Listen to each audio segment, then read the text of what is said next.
All right, welcome to The Explainer. Today we're going to unpack an absolute masterclass in psychological warfare. Now, it all went down on a chessboard, but the lesson at its core, how to weaponize chaos, well, that's a lesson that applies pretty much everywhere. And really, it all comes down to this one question. When you see someone acting erratically, maybe even in a self-destructive way, are they just losing their mind? Or is there a method to it? A strategy so brilliant that to the rest of us, it just looks like madness. So, let's set the scene. Picture this. It's Reykjavik, Iceland, 1972. We're at the World Chess Championship, and it's being billed as the match of the century. The reigning champion, Boris Spassky from the Soviet Union, he's there. His challenger, the American prodigy Bobby Fischer, nowhere to be found. Fischer's chaos didn't even wait for the first move. It started way before, with just endless complaints about the prize money. Then, he just doesn't show up on time. When he finally gets there, he goes after everything, the lighting, the cameras, even the chairs. And get this, for Game 1, he shows up just 1 minute before he would have had to forfeit the entire championship. 1 minute. To everyone watching, this looked like a total meltdown. But his opponent, the great Boris Spassky, he saw something different. You see, Spassky was a master psychologist himself, and he recognized this terrifying power in what Fischer was doing. He famously said, "A man who is willing to commit suicide has the initiative." He understood that someone willing to blow everything up, well, they hold all the cards. But knowing that and actually disarming the weapon are two very, very different things. Okay, let's hit pause on the story for a second right here, because what Fischer was doing, whether he consciously knew it or not, it actually has a name. He was deploying this deeply unsettling strategic weapon, just pure, raw unpredictability. I mean, think about it, right? We humans, our brains are basically pattern-seeking machines. We love habits, we love routines. Why? Because it gives us a sense of control.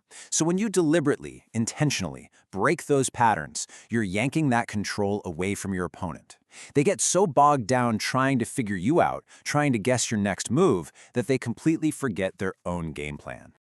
And this is not some new age psychological hack. We're talking centuries ago. Back in 1696, the French philosopher Jean de la Bruyere noticed this. He basically said that sometimes, in the game of life, the best move you can make is the most random, the most capricious, the most unpredictable one. It's a timeless piece of strategy. Okay, so now that we have this framework, let's go back to Reykjavik. All of a sudden, Fischer's so-called madness starts to look a whole lot less like a breakdown and a whole lot more like a calculated, absolutely devastating attack. To really get what happened next, you have to understand the two men. Spassky, his whole genius was in reading his opponents, finding their habits, and patiently building these slow, crushing attacks based on what he observed. So what was Fischer's plan? It was brutally simple. Give him 0 patterns to read. This wasn't just about the chessboard anymore. Fischer was launching an attack on the very way Spassky's mind worked. And it started right away. In Game 1, Fischer makes this rookie mistake. I mean, a blunder so bad it just shocked all the grandmasters who were watching. Sure, Spassky won the game, but he was shaken. He was confused. Was Fischer just off his game? Did he do it on purpose? Was he actually insane? And right there, that little seed of doubt was planted. And then, Fischer just forfeits Game 2. Doesn't even play. And just like that, he's down 2-0. I mean, in a championship match, that's an almost impossible hole to climb out of. People thought the match was basically over. But then came Game 3, and everything changed. People who were there said Fischer had this ferocious look in his eye. He started playing these weird, unorthodox moves that were totally out of character for him. Spassky knew something was wrong, he could feel a trap, but he couldn't for the life of him figure out what it was. And before he knew what hit him, Fischer checkmated him. You could just feel the psychological tide turning. And from that point on, Spassky just completely fell apart. He wasn't a world champion anymore. He was a paranoid wreck. First, he accused Fischer of hypnotizing him. Then he started worrying that his orange juice was being drugged. He even had the KGB come in and sweep the chairs for hidden chemicals or devices. You see, Spassky wasn't playing chess anymore. He was fighting the ghosts that Fischer had planted inside his head. Finally, on September 2nd, it was all over. Spassky resigned the match, and Bobby Fischer became the new world champion. Not because he outplayed Spassky on the board, but because he completely dismantled him psychologically. It was, in the end, a total victory of chaos over order. So this power to just scramble the patterns, it's not just for chess grandmasters.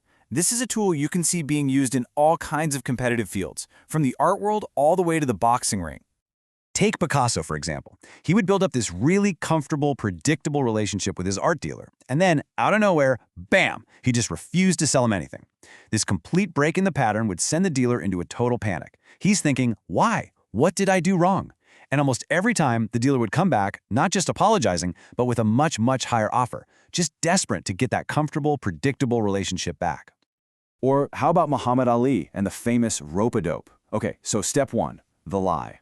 Ali's whole thing was dancing. So before fighting the powerhouse George Foreman, he announces he's going to do the exact opposite, slug it out. Of course nobody believed him. Step 2, the prop.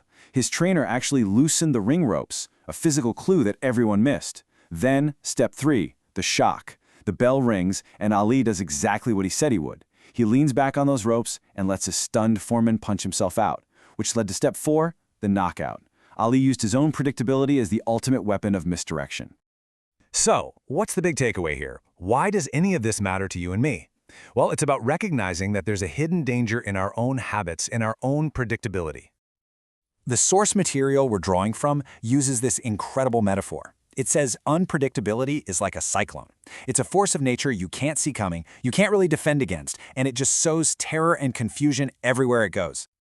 So, let's break down the key takeaways. First, being predictable gives your opponents a sense of control. It lets them get comfortable. Second, by deliberately scrambling your own patterns, you take that control back. You put the initiative back on your side. And you can use this to intimidate, create interest, or set a devastating trap. But, and this is a really important warning, you have to use this power judiciously. If you try this from a position of weakness, you don't look strategic, you just look unstable. It has to be used with care. And that leaves us with one final question for you to think about. Look, we all have our routines, our habits, they make life work. But it's worth asking yourself, are your habits a fortress that's protecting you? Or have they actually become a cage that makes you dangerously predictable to everyone else?